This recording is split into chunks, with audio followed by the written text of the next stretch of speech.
So, welcome to the Greenhorn Podcast, Developing Dad's Podcast. What would Are you just going straight in, Neil? Not even holding back, just straight into the intro. Straight in, episode number 31. Wow, here we are, 1. It's again, I keep saying to myself, I shouldn't be surprised. We'll probably get to 100, and I've said it every single episode, but we'll see how that potentially goes. Indeed, and just for the 1.5 or 2 listeners now, we've changed up our recording setup. So now we're using Skype to record the video, and recording locally on GarageBand, and some other device Gordon's got to get the audio. It's a Zoom H6, if anyone's interested. It's a multi-track recorder thing that, like, a lot of podcasts actually use these as external recorders, and a lot of Foley artists and stuff use them because they're super high quality. And we've used them previously for our one-to-one conversations. Use this Zoom H6 thing. It's probably not bad to talk about the equipment that we have to some extent. Like we did a podcast at the weekend on Sunday night, and we had to publish it the next day because we were a bit behind. And then this week we're just making sure we get one on the bank, and then we'll probably try and do a couple next week to get that ahead of time thing. But yeah, the equipment thing we've been using recently is I've got a microphone, a Sennheiser. What's my microphone called, Neil? A Sennheiser Beta 58A. And mine's a Shure SM86. Well, not a Sennheiser, it's a Shure Beta 58A. And we started off with these Rode Podcaster mics, or Pod mics, and they were excellent. They were really good, weren't they? And I think they were like 90 quid. These are a bit more expensive. This was about £160, and I think Neil's was 80 or 90 secondhand. And the Zoom H6 is about 250 quid. But I just find I like the handheld mic thing better. I've enjoyed it more. It's also quite interesting as well because if you're talking to someone, you'll tend to move your head around. And if the microphone's not directly facing you, then it doesn't sound quite as good. So it's helpful when you've got these handheld ones. You can just basically point it at yourself and job's done. Yeah, and you can take a drink or eat something and move the mic away if you want to. Yeah. It's well handy and much easier to store. Indeed. Anyway, how's your week been so far? First week back after 2 weeks on holiday. Yeah, it's what is it, like a Wednesday or something? We only had like 3 days since we had our pod. So not a lot's happened, to be perfectly honest. We had our kitchen delivered on Monday morning, which was fantastic. It is the most expensive pile of boxes I've ever had. To think I've spent 2.5 times the price of my car, and it's just sat there in boxes. In fact, some of it's not even there because they didn't deliver some of it. So it's a funny thing. It's a funny thing dealing with companies, and they're like, I get it. They've got contracts with customers because they need to make sure. But what about my contract with them? And they agree to certain terms. We never do that, do we? Where if, for example, I didn't turn up for that delivery, they would charge me £250. Okay. But if they don't show up with something, why am I not charging them £250? Because then we have to go back to the house at a silly time in the morning to get them to deliver something. Like my hourly rate, if that takes up my time, then why are you not paying for that? I don't know why we stand for it, quite frankly, in this country. I think we should start a rebellion against Wren Kitchens. Yeah, I mean, I've got a similar fiasco with Quick Fit. I've been now hiring a car, or got a rental car for 3 weeks, and you might have heard in the previous pod, it's a tiny car, and I need a big car because I've got 3 children. And I've been back and forward trying to get a bigger car, and we need one for tomorrow because we're going away to Skye, going away camping, and there's no way we can do that with a tiny car. And it got to the stage where I was like, I'm going to seek legal action and get compensation because I can't go on my holiday, and you've just ruined everything, etc., etc. Got a director on the phone, and he approved a $2,500 rental that I'm picking up tomorrow morning. Wow! So the rental car is going to cost them more than the money you're going to pay them. Is this under insurance or something, or what's the deal? I don't know. Like I don't know if they've got insurance. But the car I've got just now is £900 for 2 weeks, and the car I'm getting upgraded to is £1,500. Why'd you get a courtesy car? Is that like part of their agreement of you getting the whole service there? They're the ones that broke my car. How did they break your car? So I was getting new brakes fitted, and they wound up to doing something with the calipers. But I think it's a bit more than that because they fixed the calipers. It now needs to go into a specialist garage, and they can't do that for another 2 weeks. But they've held up their hands and said that they've effed up. To be fair to them, at least they did. And I know it's a bit of a fiasco, you getting this whole like car out thing, but at least they told you they'd broken it. I know, because I'm not a car mechanic. I know none the wiser. So yeah, I'm glad they told the truth because it's getting very expensive. I am sure. So yeah, the kitchen was delivered. That's pretty fun. Like, that's a cool thing now to start happening. Like this is a proper house getting built, right? You know, I've got a kitchen going in, which I can't wait for, and we're just kind of waiting on. There's a fancy ass hob thing that we bought. Basically, you know, a traditional hob has this like an extractor fan above it, and it obviously sucks up all the stuff, right? Well, I didn't want that. I didn't want the extractor fanny thing, so I went with this like downdraft. So the thing sits in the middle and it goes down out through the floor. So it's going to be nice, but they haven't delivered it yet. They're going to deliver it, I think, at the end of this month. But anyway, it can't go on until the worktops have been measured and fitted or whatever else. So it seems to all be there, and it gets fitted on Saturday and Sunday. So we should have some sort of operational house by the weekend and probably at least mid next week.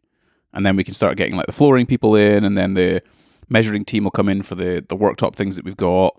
And that should almost be it, because then the electricians will come in and start fitting the lights and all turning everything back on again and blah, blah, blah, blah, blah. So that was cool on Monday.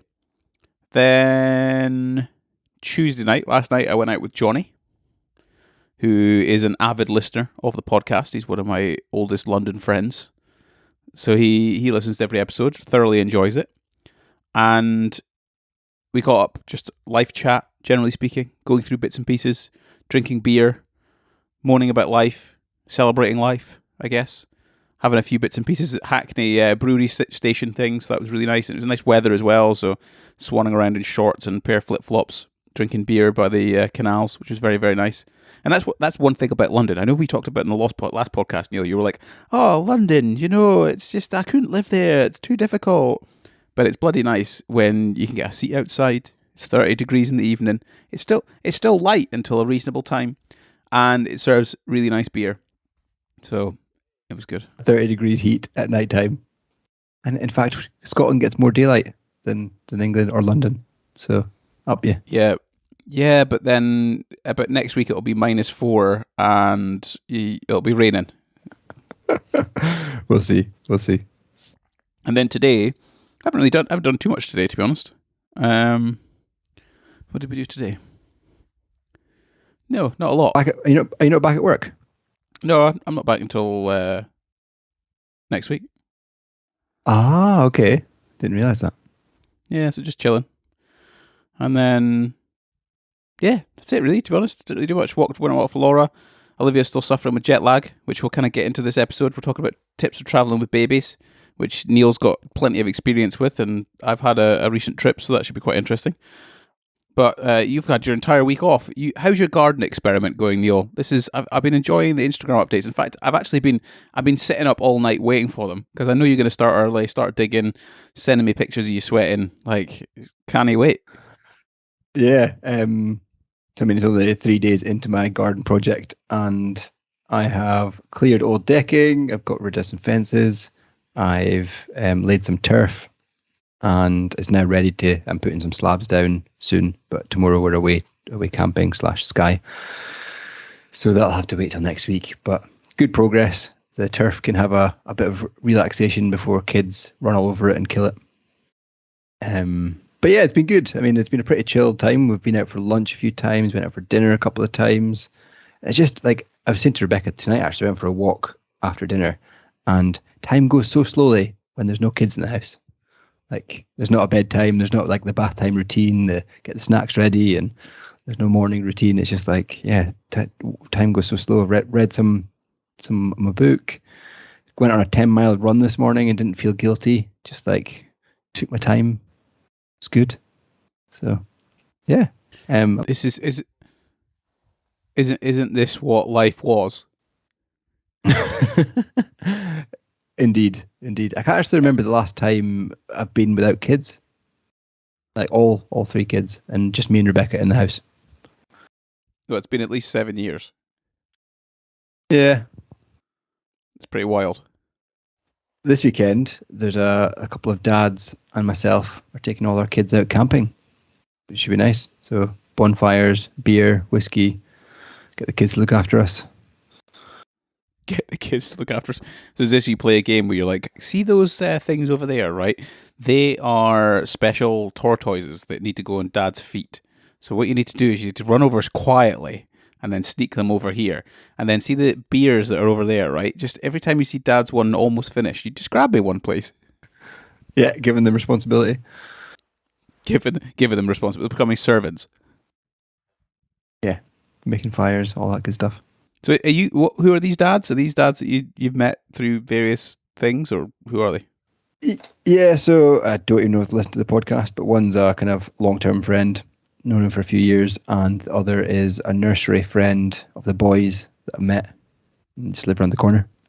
So how does that conversation go? Do you just have a chat with them at the doorsteps of the nursery and just be like, "Hi, my name's Neil. I'm from Aberdeen. I'm an IT consultant, project management, work for a startup. I've got a brother. He's super successful in London. Sometimes I go and see him. We do a podcast." So like how does he? Because I'm curious about how I'm going to navigate this whole world of nurseries and schools where I'm quite antisocial. I'm not going to lie. Like I'm quite a bit of an extrovert, but at the same time, I'm like, I don't care. Like I just don't. I don't want any more friends. I've got enough friends. I don't need some sort of like bonding session over the blokes that stand at the door. Like, how does it work? How does it work? So I think there's probably an interest to get like your kids' friends over. So like you want Ben and Lewis, the twins. I want to invite their friends over to have a play date for them to experience having somebody over to show them their toys, their bedroom, and all that stuff. It kind of starts from there. So I had a few dads over with their kids that we had a barbecue, and then it grew from there. And then like turns out this family just live, I don't know, a stone's throw from us. So the boys, hopefully when they're older, they can go over to theirs, walk over and stuff like that. So what you're saying is what you're saying to me is, and what I'm hearing is, you basically all have this quiet, silent undertone of, I'm looking for more potential babysitters.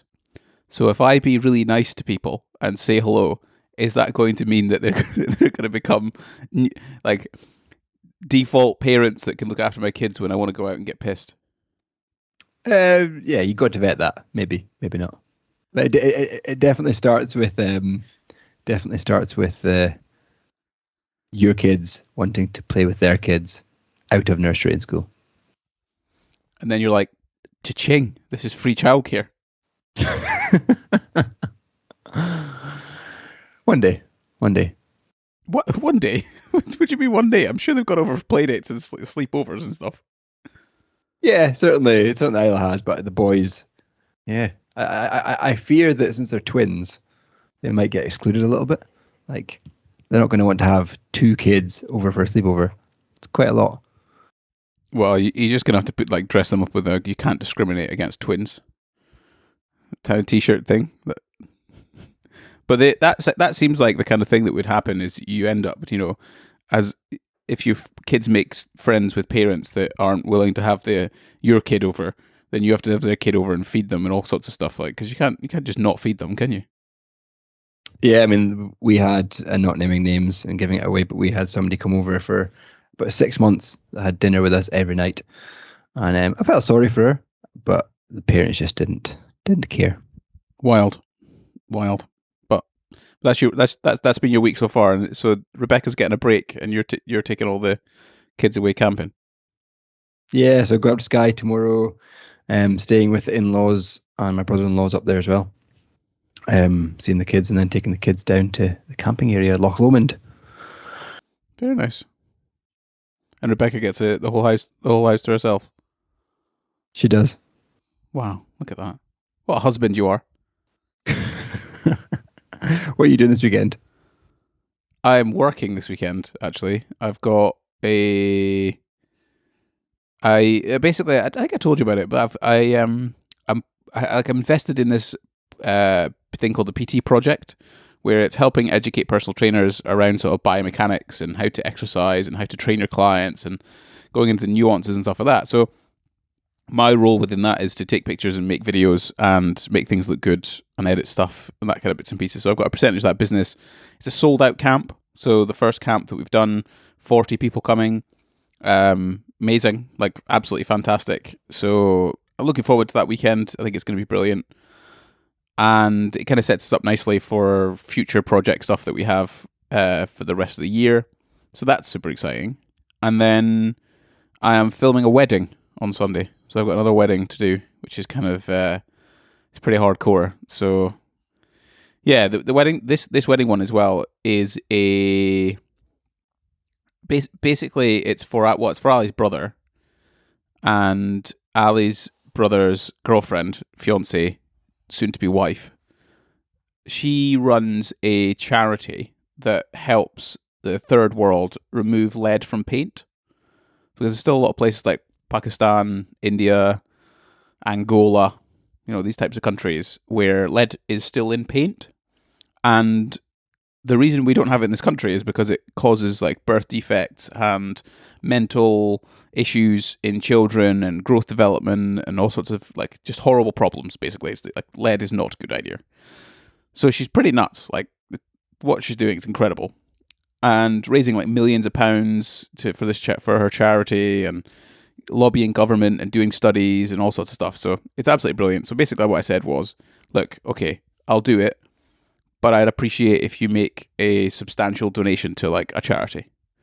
So I can't exactly remember the name of the charity that she's going to donate to, but effectively it's called like a Get Well charity or something like that, or Get Well Fund, where it assesses charities for how effective they are.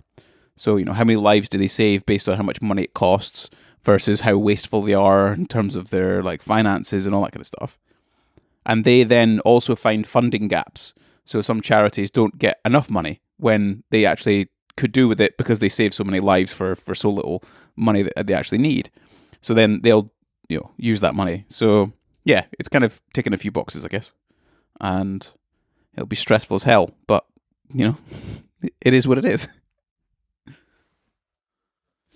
I don't know, like they're pretty good money, don't get me wrong. And I think I could probably come up with a better system for them, because just doing it on your own is pretty hard. So I think if I got paid enough and I could hire a second shooter, it would then fundamentally mean that I think I could probably do it. But then again, I don't know. We'll see. Maybe. What about you? Apart from, is that the whole weekend going to be in Sky? Yeah, Sky and camping is whole weekend, and then back to work on Monday. So I'll be a tired man. You will indeed. Is Isla going to take some of the driving duties? I wish, but it kind of goes nicely onto how do I deal with kids, like getting to Sky and back, because it's like a 5-hour drive there, 5-hour drive back. Glorious. And you're one-man band in a fully packed car with 3 kids that I'm sure want to fight with each other. Indeed. But yeah, so this topic, as Gordon mentioned at the start, is all about how to travel with kids. Any tips that I've learned or Gordon's learned over the years of having kids. And I think one of the ones, especially if it's got like a long road trip, and we do these frequently because we're lucky enough to have family in Skye that we can visit. And I'd say we're there, a few times every quarter, a couple of times every quarter. Is be creative. So like think of games or think of kids podcasts or find songs and put a playlist on and like just have lots of stuff in your arsenal, and don't just revert to iPads, screens, TV. Because the amount of friends and the amount of people I've seen that have TVs in the car and they wonder why their kids don't nap in the car, or they wonder why their kids get frustrated and they don't have any attention span. It's because you're giving them a TV for the car. So just stop it. And I think like that's you told. a long journey, definitely like gets them thinking creatively. I mean, you see Isla now, she's 7, she's used to long journeys, she's never had a TV in the car. And you see her in the window, just like looking in the window deeply, like what's going on in her head. She's not, I don't know, being creative and just letting her thoughts run. But if you've got a kid that's just glued to a screen, they don't have that kind of imagination and that kind of, I don't know, boredom. I guess boredom's quite an important thing. So yeah, don't use screens in the cars, please. It's Neil. That's from Neil Greenhorn, 2022. He's passing on his fatherly developing dad's knowledge. Good effort. Yeah, that's I think that's fair. And yeah, that's fair. Like that's quite an interesting point you make about boredom. Because we're saturated with stuff, right? And I see it with Olivia, you know, she gets lots of toys and lots of presents, which is great, and she loves a lot of them. But at the same time, you know, part of me is like, oh, we could put that into her ISA. You know, she's got her first birthday coming up. I'd probably rather that 10, 20, 30 quid popped into her ISA and you could just give her a spoon and she'd be happy. So, yeah, part of me is like that, and that's quite interesting. And the boredom part, you know, having Isla sort of staring out the window, just kind of contemplating life, you know, that's kind of that's them kind of philosophizing in their own sort of 7-year-old self, I guess, isn't it? Rather than being bombarded with external factors to keep them, I don't know, keep the dopamine flowing, I guess. Yeah, and like we can go now. I mean, the kids are almost 4. The boys are 4. Isla 7. We can go to Sky without any kind of fallouts or fights, or they're pretty well behaved. And yeah, think of games like a favorite is I Spy with My Little Eye. Gordon, do you remember that? I do remember that, Neil. Yeah, but the thing was that when we were kids, I remember because we used to have to drive to Edinburgh quite a lot because our grandparents and sort of extended family were down there. I just used to remember it taking like it would feel like it took a day to get there. It was so long, like the journey was just ridiculous. How long it took. I mean, for you, it was like light speed because you just fell asleep when you started catching flies. But I feel like it used to take forever to get down to Edinburgh. So I can't imagine what it must be like for them. Because when I drove to you and then drove back again, obviously just last week, it went pretty fast. Like it wasn't something where I was like, oh wow, you know, this is taking forever. It was long, but it was like 2 hours ago, and I wouldn't even notice what the hell was going on. Whereas when you're sat in the back of a car and you're like 7 years old, time just takes so long, doesn't it?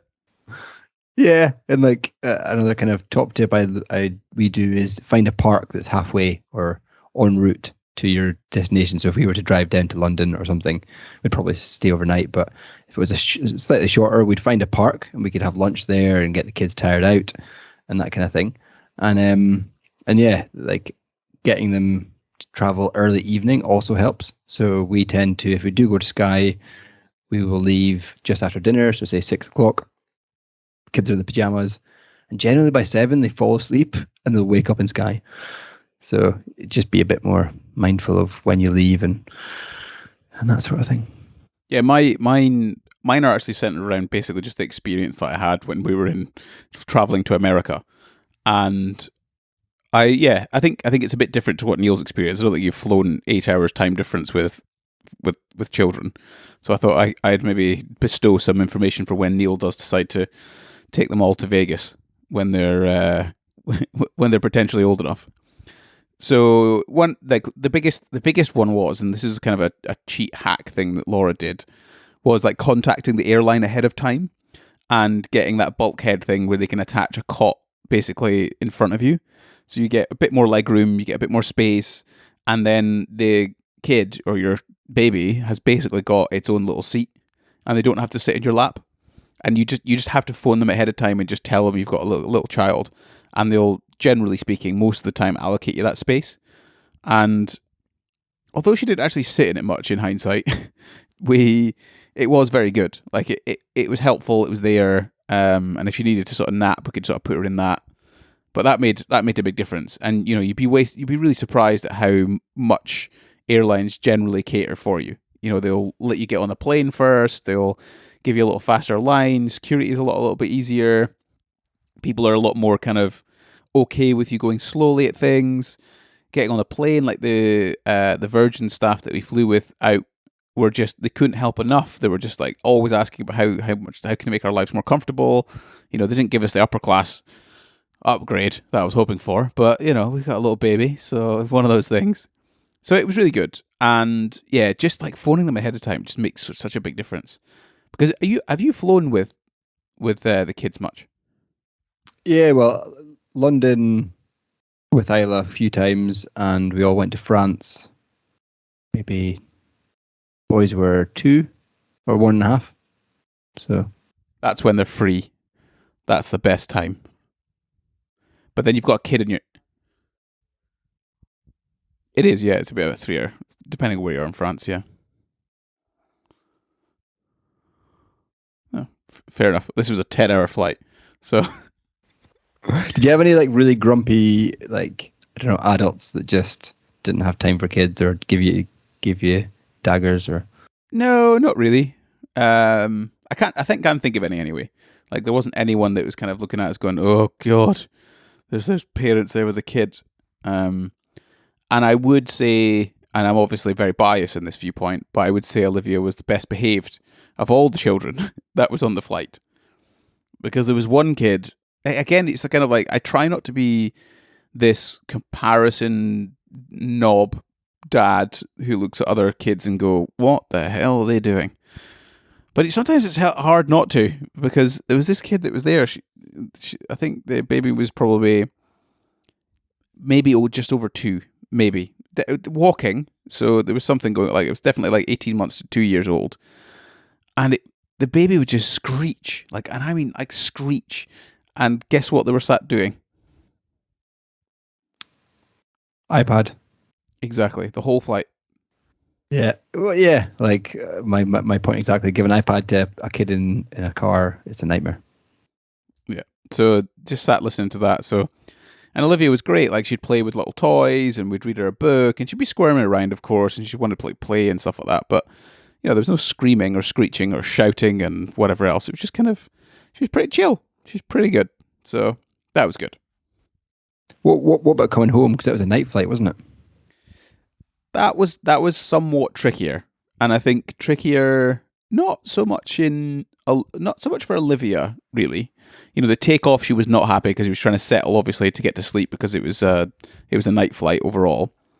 So she screamed for about 10 minutes, 15 minutes as we were taking off, which was, I don't really care. But then Laura was feeling very uncomfortable because people are looking at us, and I was holding her and whatever else. But eventually she just went off, and she slept the whole flight. The whole thing.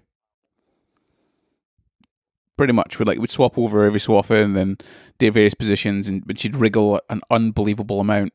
So the one problem you had was when you're in your seat, it's not quite a lie flat seat, so you're kind of in this upright position, and she'd want to move like she's sleeping, but she's trying to wriggle into a different position, but you're trying to sleep.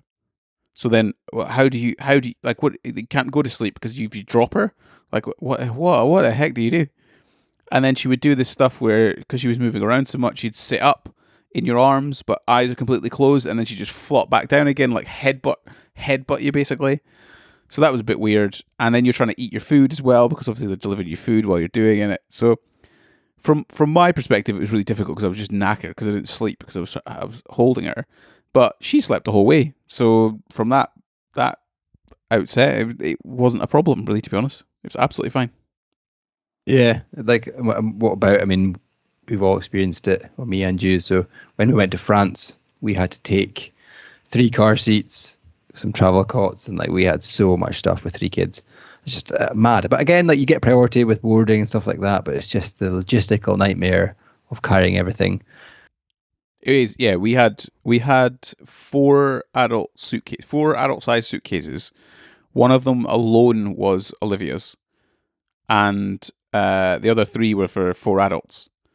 So, but then she also had her car seat. She had her pram, the carrier that you're using to take her with it, and there was Laura took a carry-on thing plus a bag for all of her nappies and food and all that kind of stuff. So it was it was just a never-ending pile of stuff that we had to take with us. But then I would say that the stuff that we did take with us, so we did invest in, and this is one of the things that I can't stress enough, is invest, like when you have a kid, like, you know this, Neil, it costs money, right? Everything costs money. Invest in convenience, because it'll pay itself off in droves, dividend, like it'd just be unbelievable. Because Laura got a travel pram, like a reasonably pretty good quality travel pram, where it's one button to open it and one button to close it, and it folds up into a hand luggage thing you can just slot in the roof, and it was absolutely superb. Can't remember what it's called, Ergo Baby, maybe something like that. They're all called the same. And then they also do these really lightweight travel cots. Have you ever seen them before? So it's a really lightweight travel cot that you kind of build like a tent almost. And it comes with a self-filling mattress. So you fold it up a certain way, and that obviously fits into the bag. But when you open it up, it then self-fills itself with air. Self-inflates, that's the word I was looking for. And I thought that level of convenience is just mega. And granted, it probably cost 400 quid or something for all that stuff. Yeah. We definitely went down that route with the boys in France to get like a lightweight double buggy. There's not many lightweight double buggies out there, but lightweight double buggy. Yeah, but no, it was good. It was good. I guess one thing I wrote down as part of the notes is, like, if you're on long car journeys, which I'm sure lots of dads and mums out there are, take a potty. So Isla 7 now, or all our kids are potty trained, or toilet trained, sorry, I should say. But there's always going to be that moment where you're 3 or 4 hours into a journey and they need to do a pee. Or a number 2, it's a hell of a lot easier than trying to balance them in a grass bush. Just take a potty. Like, it's so convenient. It's like £5 and it'll save you a hell of a lot of stress. It's just that leads me to the conversation, Neil, because that was quite a specific grass bush dangling them situation. So, have you had any car situations where something's happened? As in, like, outside the car where we've had to stop and anything crazy, Neil, where you're driving to a location, you're like, we're going on holiday, everyone's really happy. You know, maybe you put your fake tan on, Neil. You know, because you don't want to come across too pale as you normally would. I don't know. You bought yourself some new shoes. You know, you're driving down the motorway. You're listening to your favorite tracks. You're all singing along. It's like Mary Poppins, right? It's great. You're having a great time. And then suddenly Ben turns around and goes, "Dad." Have you had any of those moments? Yeah, I mean, we've had two out of the 3 kids being sick at roughly the same time, which was just on each other or just themselves. No, themselves. And so that's another thing, actually, on the top tips to take on your travels in a car is, like, I don't know if I've got it behind me. I do have it behind me. Wow, look at this live. So if you're watching on YouTube, I'd recommend taking one of these. So this is a basin which basically pops out, and if you've got a kid that's going to be like, I'm going to be sick, and you're on a motorway that you can't pull over, just have one of them in the back seat. Like, it'll save you a hell of a lot of mess and a hell of a lot of stress, and it saved us. So, yeah, take a fold-out basin. What a life you live, Neil. I mean, that you were describing the star of today's podcast as, I don't know what it was like to not have kids. It's unbelievable. I just wake up when I want. I go for a run, not feeling guilty. You know, I'm cooking food, hanging out with my wife. I'm not tired. I feel great. And here we are talking about you grabbing a pan, shoving it in front of the kid, and going, be sick in that. Yeah. Because I think I don't know when they develop car sick, but Isla goes through moments of feeling pretty car sick, and having that just there is awesome. It sounds very good. There was one thing about the flight when you asked about sort of the flight going to America and then coming back again. Obviously, there's like a pressure change, right, in the plane, so your ears pop, and we know how to do it. Like, you move your jaw from side to side, or you swallow, or you burp, or you yawn, or whatever else, right? But babies don't do that, do they? It's like, hey, Olivia, can you just like yawn, like, spontaneously, or wiggle your jaw from side to side? She's not going to do it. So one of the tips that I think Laura found online was to get them to swallow. So you give them water, or you give them like a pouch of food, or the one thing that Laura was really keen to do, which we did, was to give her milk. So it was obviously a night flight on the way home. So giving her milk as if she was going to bed because she still has a bottle before bedtime, and it seemed to work a treat. Like it seemed to work absolutely fine. She didn't seem to have any sort of discomfort or any issues, and it was brilliant. So I'd highly recommend it on takeoff and on landing. But yeah, I can imagine it probably works with a lot of young kids. I don't know if you had to do that when you were flying to like France or something. Yeah, so I think the boys were old enough to have a bottle, and Isla just some sucky sweets. Seemed to. It works good because you take it slightly for granted because you're just going to do it as an adult, don't you? And you forget that it's going to be a hell of a new experience for a kid if you're flying like that.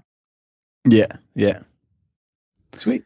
So can you see yourself, and this is an interesting topic, it kind of goes in amongst the travel, but the boys' birthday's coming up. They're going to be 4 years old, and we're like, what do we get them?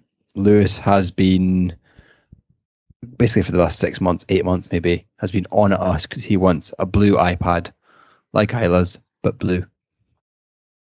So in the kind of spirit of like traveling and stuff like that, what's your take on iPads and kids? Have you thought about it? Yeah, I think it falls under the genre of I feel bad as a parent doing this, but sometimes I just need it. It's like having a moderate drinking session. You know, it's like I say a moderate when you've had like 5 or 6 or 7, 6, 7, 8% beers, right? You're pretty drunk. But you're not so drunk that you're sort of spinning and throwing up and totally, you're almost unconscious. But it's enough for you to be like, I might regret this hangover the next day. I don't know where I'm going that, but in effect, it's like an iPad. No, most of the time, absolutely not. We use dancing fruit. Did you ever use that? So there's this thing that you use. It's basically just like cartoon strawberries, or carrots, or peas, or parsnips, or tomatoes, just jumping along the screen, right, up and down with some music, and it's very weird, but it's got like billions of views, and it's like sensory, child sensory or something, and when Olivia looks at it, she is hypnotized. Honestly, hypnotized like you wouldn't believe. She's just like gone, absolutely gone. So if we need to, if we're like, me and Laura are really tired, or we're in a particularly stressful situation, or it's new for us and we don't know how she's going to react, or we don't know how we're going to react if she reacts, all this stuff where you're just totally uncertain, in my mind, it makes sense, because it's just, sometimes you just got to do it. And if it's in those situations, I have absolutely no qualms. Like, what are you going to do?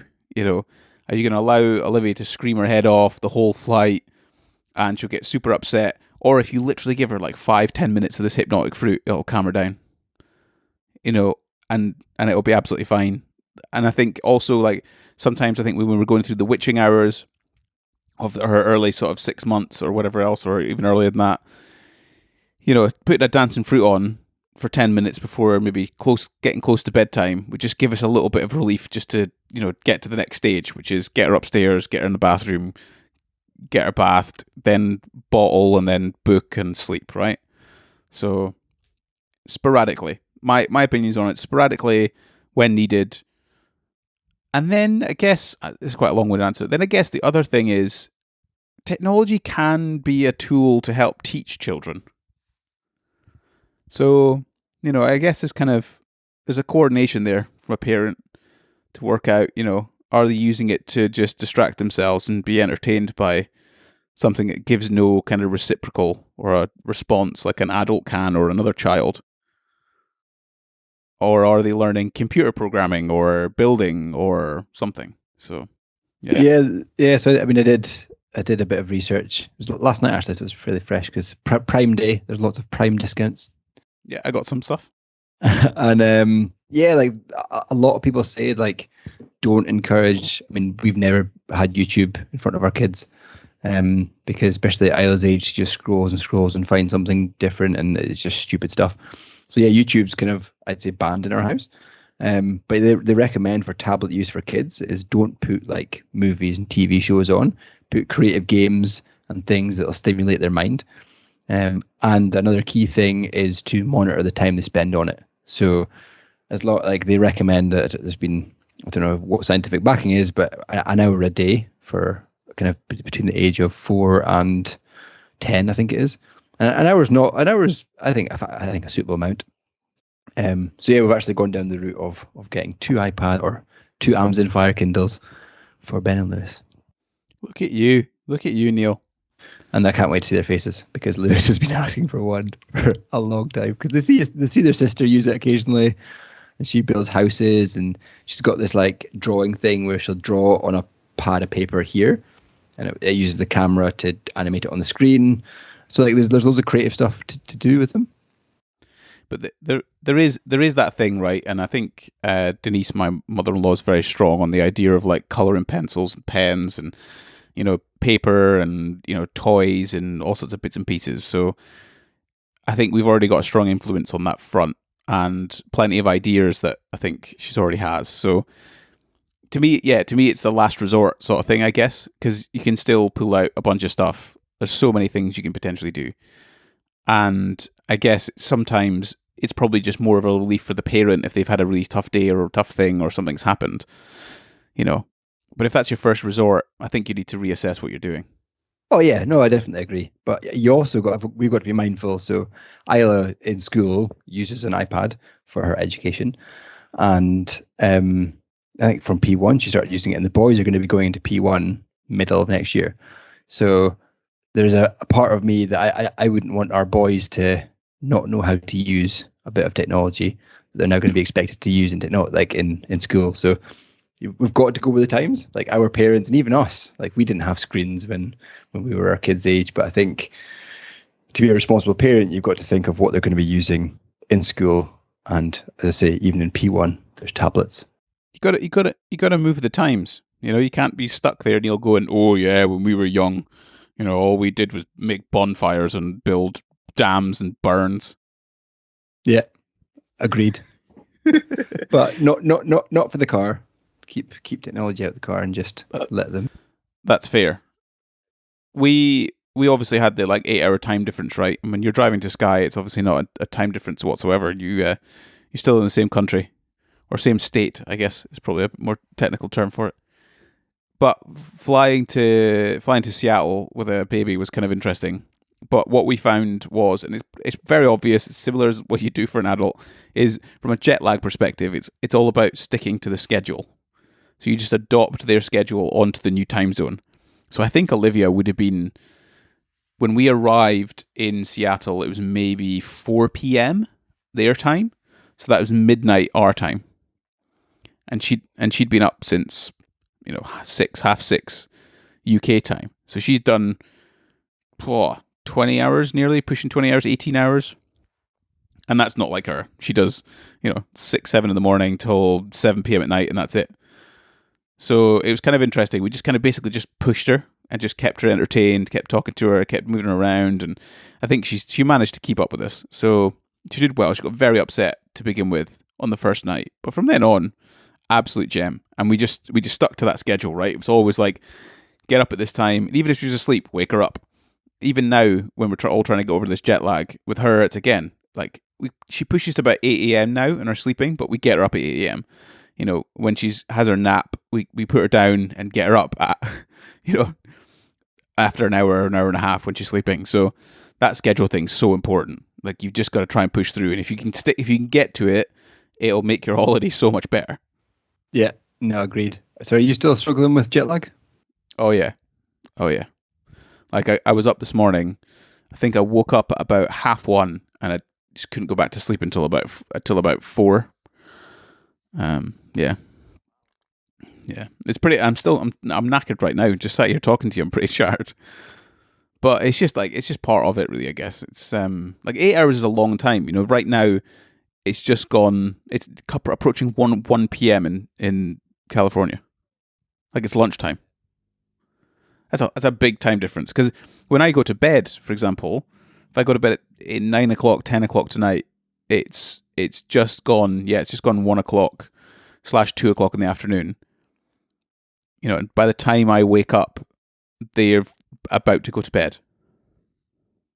which is really weird. Yeah, that's hard. It's hard. I mean, I've been to America years and years ago. I can't really remember what it's like to have proper jet lag.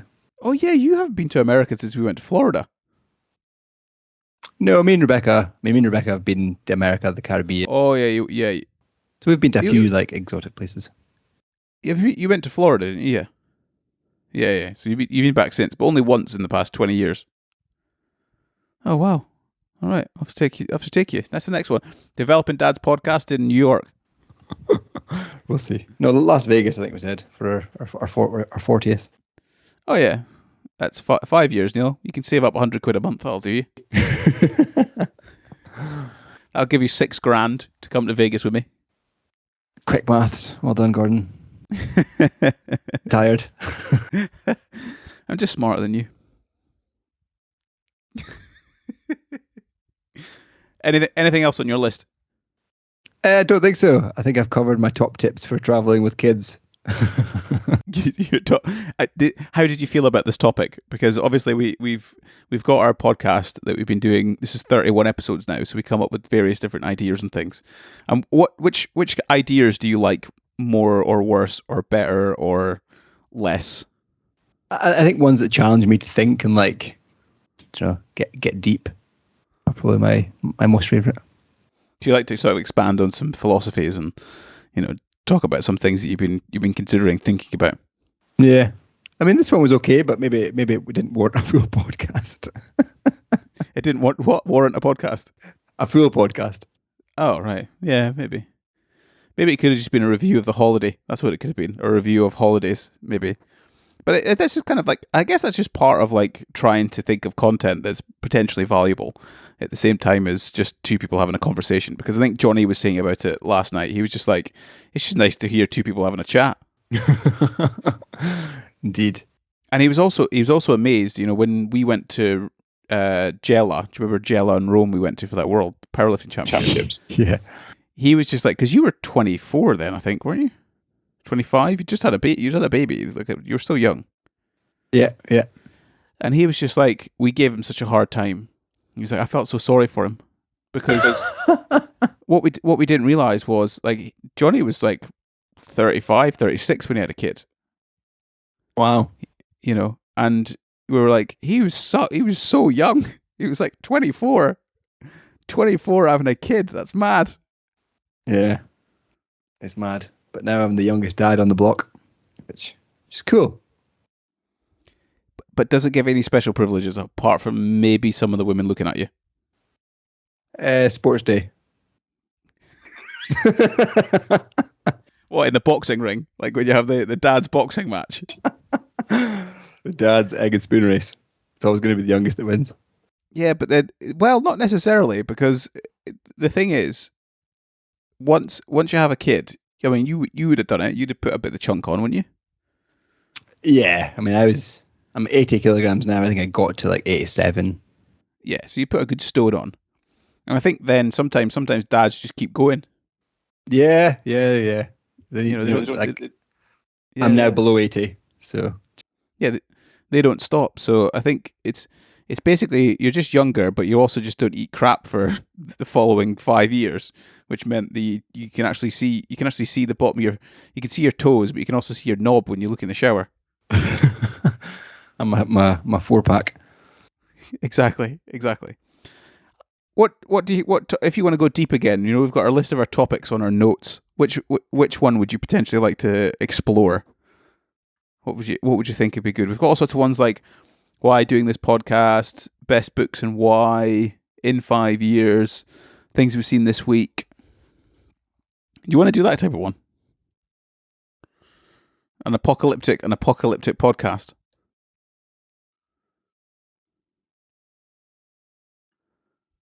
Biggest challenges. That's quite a good one. Biggest challenges? That could be interesting. What is your purpose? You added that one quite recently, didn't you? Yeah. Reading a book. Reading a book. I think I know mine, so I'd be curious if we explore that in our next podcast. Cool. Let's do it. All right, perfect. Well, I think I'll close this out because your intro was kind of a bit interesting. You went down the route of the Greenhorn podcast again. But this is the Developing Dads podcast. I appreciate anyone who's made it to this point of the 2.5 listeners, maybe 3.5 by now, Neil. It's been trending up a little bit, you know? We've gone up in the world. Might get even a sponsor at some point. Who knows? Maybe Apple fancy it.